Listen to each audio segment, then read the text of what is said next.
अध्याय 14 छठी इंद्रिय बुद्धिमत्ता के मंदिर का द्वार। दौलतमंद बनने की और 13वां कदम। 13वां सिद्धांत है छठी इंद्रिय, जिसके द्वारा असीम शक्ति इच्छानुसार संपर्क कर सकती है और करती है। इसमें व्यक्ति के प्रयासों की कोई आवश्यकता या मांग नहीं होती। यह सिद्धांत इस फिलॉसफी के शीर्ष पर है। बाकी 12 सिद्धांतों को आत्मसात करने के बाद ही इसे समझ और आत्मसात किया जा सकता है। छठी इंद्रिय अंतर्मन का वह हिस्सा है जिसे रचनात्मक कल्पनाशीलता कहा गया है। इसे वह ग्रहण करने वाला सेट कहा गया है जिसके द्वारा विचार और योजनाएं हमारे दिमाग में कौंधते हैं। इन कौंधों को कई बार प्रेरणा या आभास कहा जाता है।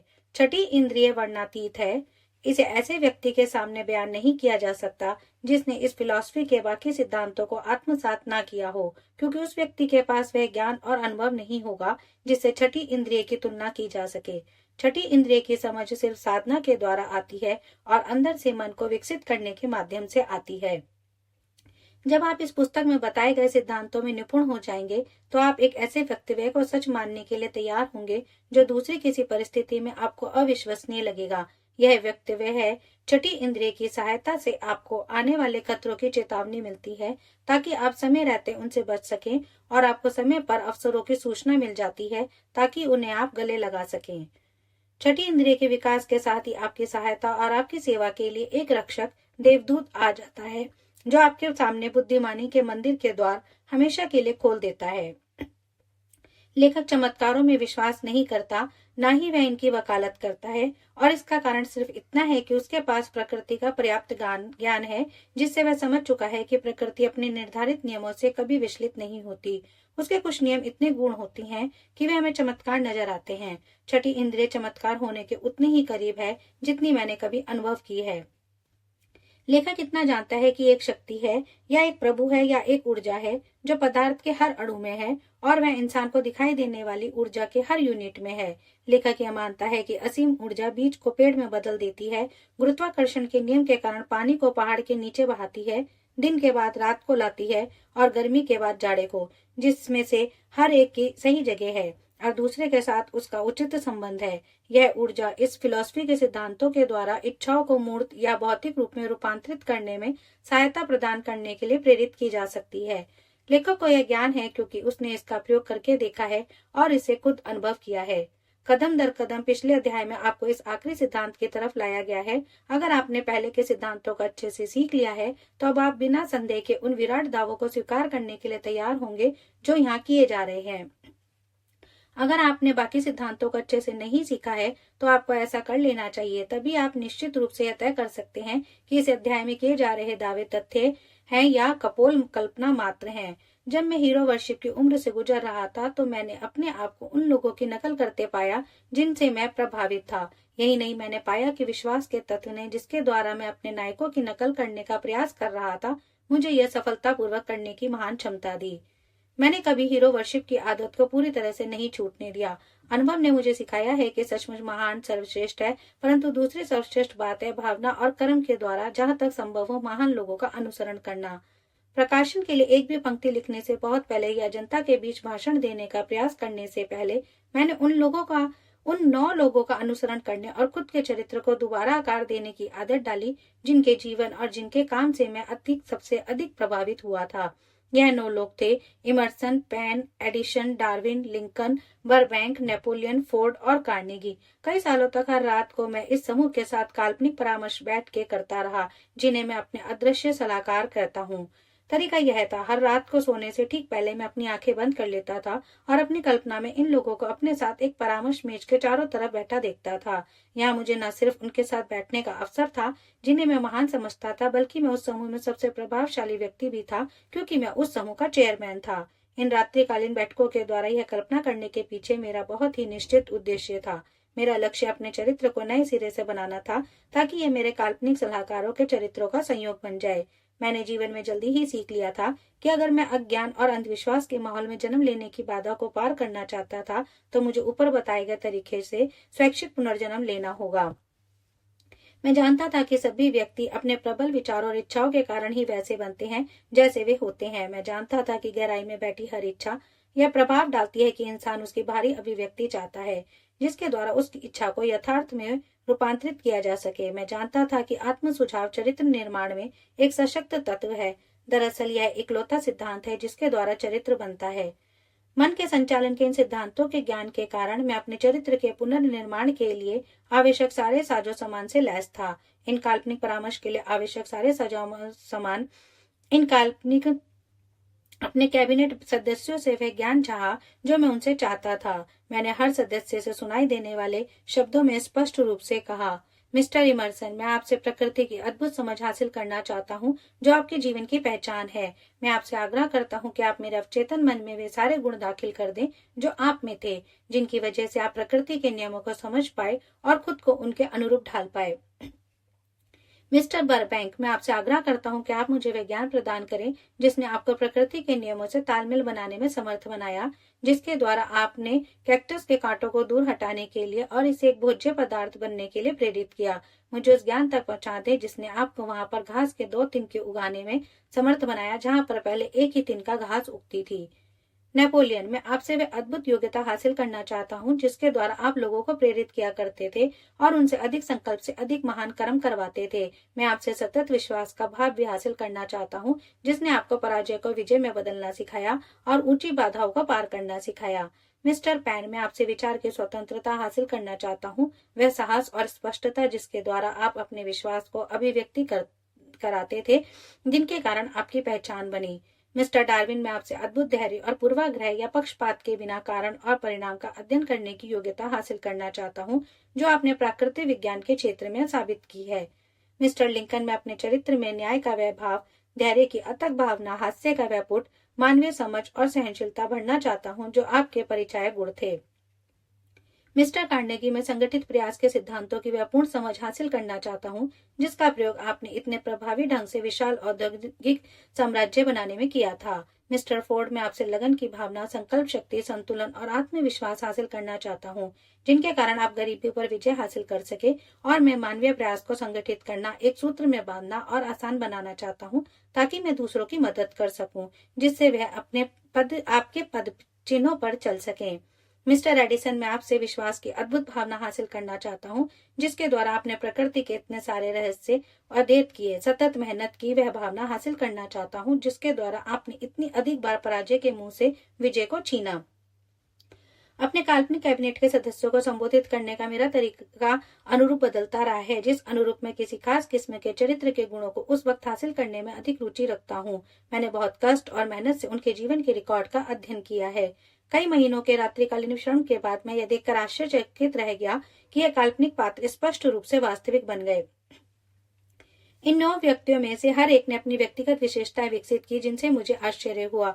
उदाहरण के तौर पर लिंकन ने हमेशा देरी की विकसित की, फिर गंभीर परेड में चारों तरफ घूमने की आदत। वे हमेशा अपने चेहरे पर संजीदगी का भाव ओढ़े रखते थे, शायद ही कभी मैंने उन्हें मुस्कुराते देखा हो। वह दूसरों के बारे में सच नहीं है। बर्बैंक और पैन अक्सर ऐसे आंकड़ों में उलझ जाते थे जिनसे कैबिनेट के बाकी सदस्यों को आघात पहुंचता था। एक मौके पर बर्बैंक देरी से आया। जब वह आया तो वह उत्साह के मारे रोमांचित था और उसने बताया कि उसे आने में इसलिए देर हो गई क्योंकि वह एक प्रयोग कर रहा था जिसके द्वारा उसे आशा थी कि वह किसी भी पेड़ पर सेब उगा सकता है। पैन ने उसे फटकारते हुए याद दिलाया कि सेब के कारण ही पुरुष और स्त्री के बीच की समस्या शुरू हुई थी। डार्विन जोर से हंसे और उन्होंने यह सुझाव दिया कि जंगल में सेब इकट्ठे करने जाते समय पैन को छोटे सर्पों के बारे में भी सचेत रहना चाहिए क्योंकि उनकी यह आदत होती है कि वे बड़े होकर वे बड़े सर्प बन जाते हैं।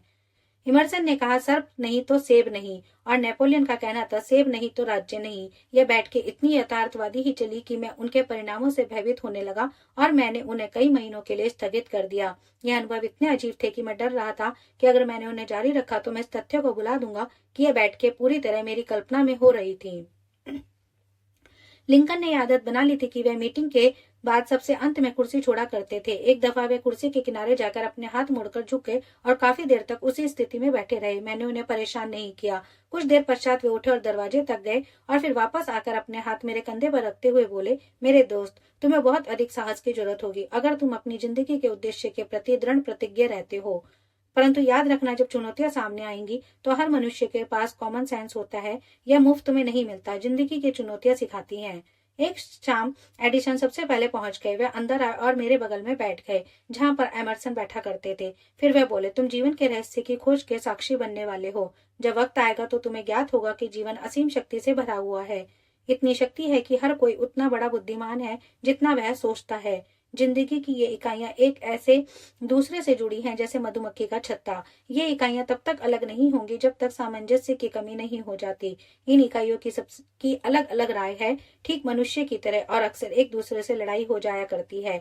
ये मीटिंग जो तुम आयोजित कर रहे हो तुम्हारे लिए बहुत लाभदायक होगी। तुम उन इकाइयों से सीखोगे जो तुम्हारे कैबिनेट के कुछ लोगों की जिंदगी संवार चुकी है। ये इकाइयां सनातन हैं, कभी ना खत्म होने वाली। तुम्हारे मन के विचार ही जीवन के महान समुद्र को आपके पास आकर्षित करता है। सिर्फ वे इकाइयां आकर्षित होती हैं जो आपकी चाहत मित्र होती हैं, यानी जो आपकी चाहत के साथ मिलकर नया जहां बना सकती हैं।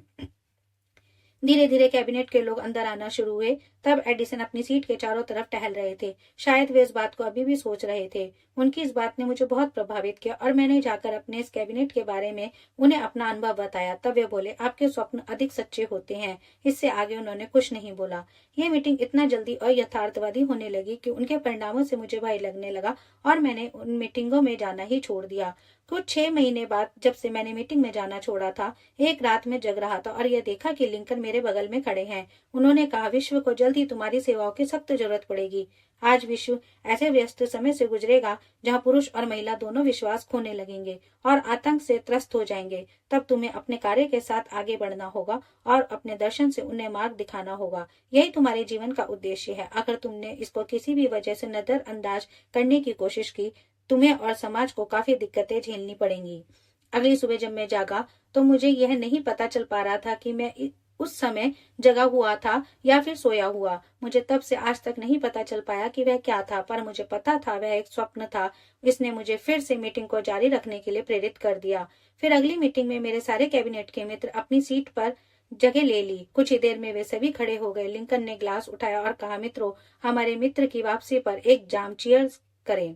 इसके पश्चात मैंने अपने कैबिनेट में कई नए सदस्यों को जोड़ना शुरू कर दिया। अब इस कैबिनेट में से अधिक लोग हैं। उन व्यक्तियों में Christ, Saint Paul, Galileo, Copernicus, Aristotle, Plato, Socrates, Homer, Voltaire, Bruno, Spinoza, Drummond, Kant, Schopenhauer, Newton, Confucius, Elbert Hubbard, Brennan, Ingersoll, Wilson और विलियम जेम्स शामिल है। यह पहली बार है जब मैंने इस बात का जिक्र करने का साहस किया है। अब तक मैं इस विषय पर चुप ही रहा, क्योंकि मैंने अपने खुद के नजरिए से मैं जानता था कि मैंने अपने असामान्य अनुभव का वर्णन किया तो मुझे गलत समझा जाएगा। अब मैं बहादुरी के साथ अपने अनुभव को छपे हुए पृष्ठ पर लिख रहा हूँ, क्योंकि अब मुझे इस बात से कम फर्क पड़ता है कि लोग क्या कहेंगे, जबकि पहले इस बात से अधिक फर्क पड़ता था।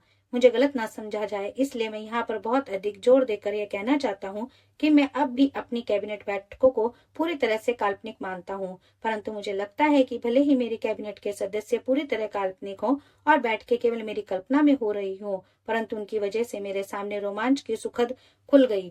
मेरे रचनात्मक प्रयासों को प्रोत्साहन मिला और ईमानदार विचार की अभिव्यक्ति का मेरा साहस बढ़ा। मस्तिष्क में कोशिका विन्यास के बीच में कहीं पर एक ऐसा अंग है जो उस विचार के कंपनों को प्राप्त करता है जिसे आभास कहा जाता है।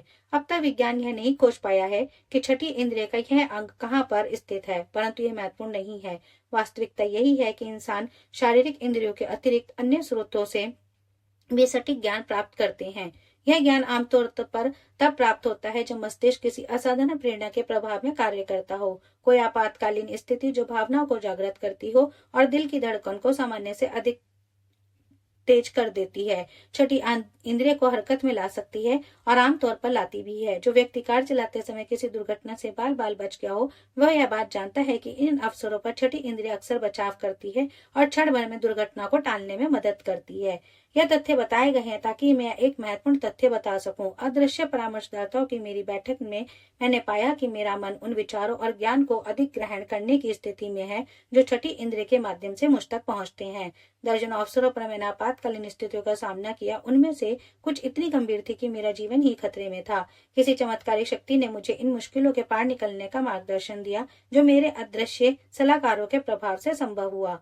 काल्पनिक लोगों के साथ बैठ के आयोजित करने का मेरा मूल लक्ष्य सिर्फ यह था कि मैं अपने अंतर मन को आत्म सुझाव के सिद्धांत द्वारा वह निश्चित गुण प्रदान करूं जो मैं हासिल करना चाहता था। पिछले कुछ सालों में मेरा प्रयोग बिल्कुल अलग ही रास्ते पर चल पड़ा। अब मैं अपने काल्पनिक परामर्शदाताओं के पास हर कठिन समस्या को ले जाता हूँ जो मेरे या मेरे क्लाइंट्स के सामने आती है। परिणाम अक्सर आश्चर्यजनक होते हैं। हालांकि मैं पूरी तरह से परामर्श के इस स्वरूप पर निर्भर नहीं करता हूँ।